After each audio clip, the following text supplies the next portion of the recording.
We got commercial grade dehumidifier here. As you can see, it's quite big, but luckily it has a well down there, so it's pretty easy to move around. And it's quite big. Let's turn it on here. Here's the power button. And you can change the speed here.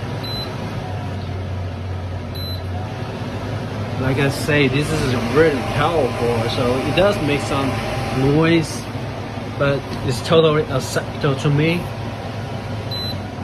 And you can change the timing here by pressing the time button. And you can set your time for like 2 hours if you leave home by that time. Or you can change 2 different functions by setting temperature and actual temperatures. Here is the actual filters down there. You got this filter here, you need to clean it up.